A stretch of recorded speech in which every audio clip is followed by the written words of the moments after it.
is Kalani's segment on books. Ha, baby. Cheese. Cheese.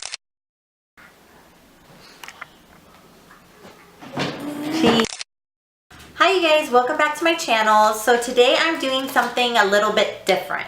I'm actually going to be talking about some books that I've recently read. I decided to start this series. I don't know what it's going to be called yet, but I decided to start this series because my channel isn't just going to be a beauty channel. It's also it's a beauty and lifestyle channel. So I do really want to incorporate other things that I love besides beauty into my channel. Like I love watching videos like this. So I thought I could do it, and reading is something that I love to do. Ever since I was little, I usually buy my books at, I'll buy them at the thrift stores or I'll get them as gifts. I really haven't bought a new book in years. I just find that it's such a better deal to buy them at the thrift store. I love the experience of going to thrift stores and going to used bookshops. It's going to a bookstore altogether is amazing. It's like going to Sephora for me too, because I can be in there for hours, but I just love the old pages and the old smells of old books, of old paper. That sounds weird, but it's true. Two books that I've recently read. I have one of them right here in front of me. I cannot for the life of me find the other one. I don't know where it disappeared to. I also want to apologize for my nails. They're awful right now. I swear I was just gonna do them. The one that I have right now is not pure acetone, so it is not taking off these stickies that I had on my nails. So I couldn't do anything about it, and I really needed to film a video because I missed doing it and haven't filmed in like weeks. So yeah, sorry about my nails. I'm sorry you guys. I'm sorry. Okay, so the first book I want to talk about is The Road. Okay, you guys. A novel by Cormac McCarthy. I hope I'm saying his first name right. Cormac McCarthy. I will be inserting a picture. The Road was amazing. The Road was not too long of a novel. For me, as a mother, I always say this, as a mother, because it used to be different when I wasn't a mom. I could read the longest book ever, and you know, I could take my time reading it, and I can enjoy reading this long book. But for me right now, it's hard for me to read long books. Like right now, I'm reading The Hobbit, and slowly but surely I'm reading it, and I take my time because I want to make sure that I'm getting everything and I'm soaking in everything. But it's taking a really long time for me to read it because I don't have the time to sit and read a book for 2 hours, you know, every day anymore. So this novel was it was a pretty average size book. It was like this. It was like the size of these two together, I would say. You see how thick that is? So it was a good sized book for me. The Road had a very good moral to the story. The whole story is about a father-son relationship. The whole time throughout the story, you don't know the names of the characters. You just know the man, which is the main character, and his son, or the boy. I think it's the boy, that's how they say it. And I think just the boy calls the man the dad, or yeah. So it focuses on just two characters, so you don't have too many characters you have to follow, just the two. And it's basically about the future and what happened. It's crazy because the whole time I read it, I thought I was actually really going to find out what happened like previously before the story begins. There's no like the background story, and they didn't really do that. They kind of threw in little bits and pieces. So the story begins, it's about the boy and the son, and they are on a journey to find a safe place for them to live, basically, and what's going on. And then they start explaining throughout the story is that they're walking the whole time. They have a cart full of supplies that they have found, and they describe the weather, and I guess there's no sun, it's always dark, and they describe that there's a lot of soot and there's a lot of ashes and all covering the floor. There's barely any greenery or anything like that growing. They go through forests. Basically, it describes America as burned. Like something happened that involves fire because there's all these ashes everywhere. It's covered the ground.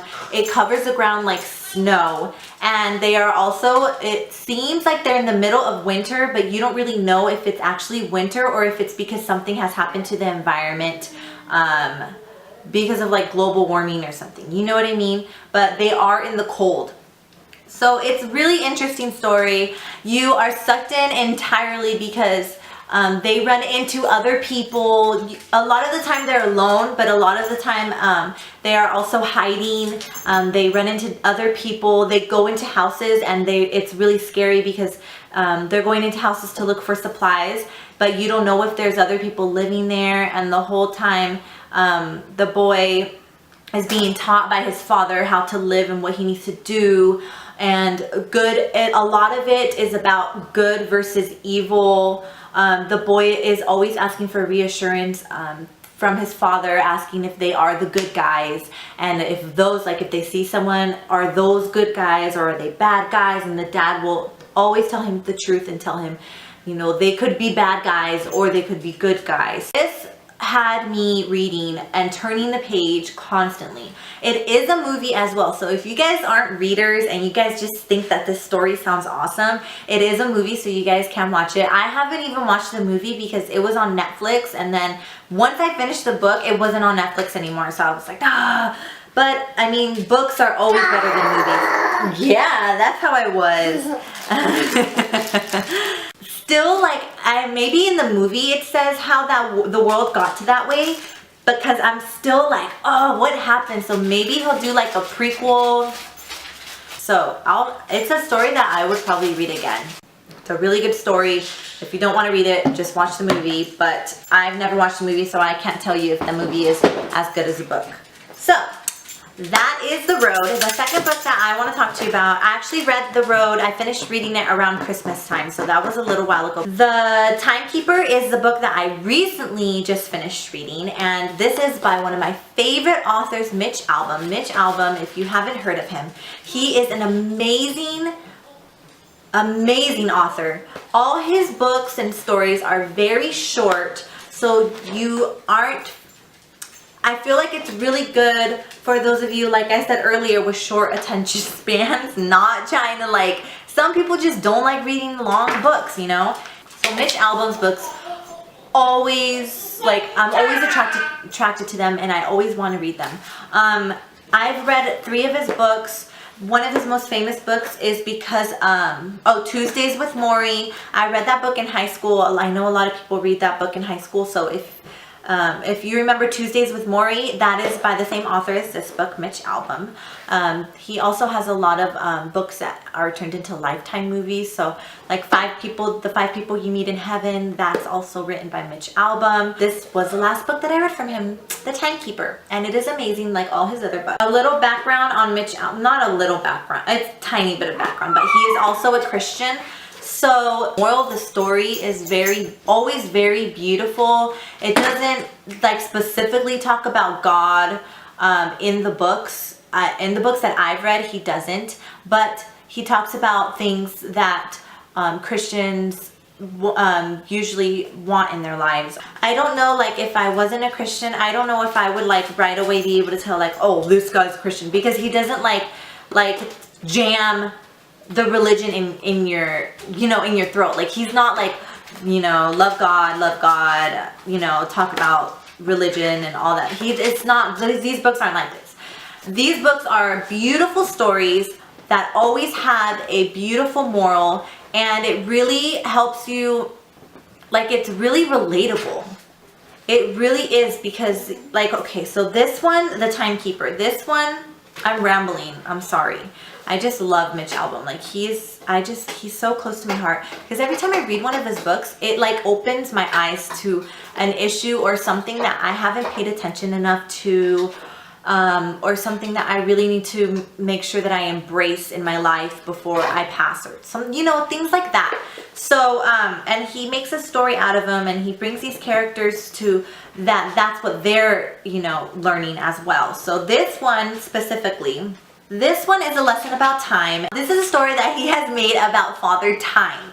Okay, so we've all heard of Father Time. Father Time is this man that controls, he's this old man with a long beard and like a cane. He controls time. That is what he does, and he lives forever because he has control of time. So what he did was he created a story on how Father Time became Father Time. How he was just an ordinary man. He wasn't Father Time from the very beginning. He was an ordinary man that had a fascination and obsession with keeping time. And this man was keeping time before anyone ever even invented. So supposedly this is the man that invented how to keep time and time itself. The man is a man of the biblical ages, and it's crazy because this is just the one Christian reference that he has in this book, and it is the story of the Tower of Babel. And it's basically, if you guys don't know that story, this king wanted to build this tall tower in order for him to reach the heavens and become a god. That is the story, the basic gist of it. And he involves himself in that. But basically, the Tower of Babel, what happens is that he believes that he can stop time, and he says, oh, the Tower of Babel, I will go to it and I'll climb up it. So he runs and runs and runs, and he goes to the top, and then basically this man, which I believe is supposed to be God, but he doesn't say that in the story, he just says that it's just this man, tells him, why are you obsessed with time? What good has it done for you? All this stuff. And now you will have everything that you've ever wanted. You will control time and all that stuff. So he becomes Father Time. And he gives him a mission. Well, first he becomes Father Time, and he gives him a mission later on in life. It's now, I don't know the exact year, but it's, current times. And he's still alive, and he doesn't tell him the exact mission. All he tells him is, you will know. And so apparently Father Time, basically this man that takes the Father Time and makes him Father Time, tells him, you will know your mission. So Father Time is stuck in a cave, basically, not able to do much for years and years and years and years. He's being tortured, and all he can think about is his wife that he left behind. And he finally hears these voices, and he ends up somehow following them, and I don't want to give too much away, but he meets up with these two people that want two different things. One of them is a young girl. She's a teenager, and she's had not a hard life, but not a very perfect one. She's bullied at school. She's not the prettiest thing, supposedly. She's a little chunky, and what she wants is for time to speed up. She wants less time, and so that's what the young girl wants. And it's usually when you're young, that's how it is. So it's very relatable, because as a teenager, all you want to do is time to go by fast. You're in class and you're looking at the clock and you want class to be over. You're just high school in general. You want high school to be over. You want to go to college. College in general, you want college to be over. You want to graduate already. It's very relatable, because as a teenager and as a child, you always want time to go by faster, like preteens, teenager. So here's this young girl, and she's wishing, oh, I just want time to speed up, and he can hear her. The next character is a very old man. He is very rich, and he's a billionaire, and what he wants is for time to slow down. He has cancer, so he's dying, and he also just wants time altogether. He doesn't want to die. This man is looking for every cure he can. He's already lived a happy, full life, but he's still not satisfied. So, which I think a lot of people can also relate to, because as you get older, I mean, I'm constantly thinking about, I wish I could be here forever, you know, I wish I could be here with my daughter forever. And you know, that's just what happens when you get older. So when you're older, you're never satisfied because you realize how close and how fragile your mortality is. So, this man is looking for a cure basically for his cancer. Doctors are telling him that there's nothing he can do. He's old. He's not appreciating the life that he has been given, and he's not appreciating the life that he still has as his clock is ticking. Like, he's not really living up to the time that he has. He's just focusing on, oh, I want to keep, you know, I want to stay alive, I want to stay alive, and he's using the time that he has on the earth still to do that instead of being with his wife, enjoying enjoying life while he can. You know what I mean? So there's those two characters that are completely like asking for two different things, and Father Time has somehow been attracted to them and sent to them, and it's just a really good story. Those two characters learn that time is something that you should not pay so much attention to. Just live your life, live it to the fullest.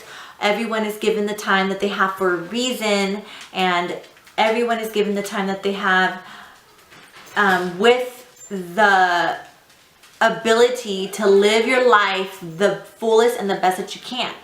So for me, it's really nice because I still have that little like teenage story going on that a lot of, you know, I love to read still, even though I'm older already. And it also has an older perspective on things, another side to things like, you know, appreciating the life that you have, appreciating your husband, your kids, and all that. So it's a very, very good story. I highly recommend any of Mitch Albom's books. The other book that I read from him was For One More Day. So I've read 3 of his books. So there's a lot of other books, and he's constantly coming out with new books, and they are all a really good size. Tuesdays with Morrie was actually shorter than this. It was like half. This book is about 222 pages without the acknowledgments. It just really makes you realize some things that you just don't think about in life. Like, you're so busy from day to day, just like you get like caught up, whether you're a full-time mom or whether you're at your job doing other things, or you're a college student, or you're just a teenager, and you just don't appreciate things like you should. And I think books like these and The Road are really good books to read, and just to come out and be like, oh, I appreciate my life. Those are the 2 books that I've been reading. I hope this just wasn't like a ramble. I hope you guys really were interested in listening about these books. I am right now reading Tinkers. This is a Pulitzer Prize winner. I got this at the thrift store as well. And from the reviews on the back and just from what I've read, it's really good. It's by Paul Harding. I'm also reading The Hobbit right now. That's a very popular book. I'm sure you guys have all heard of it.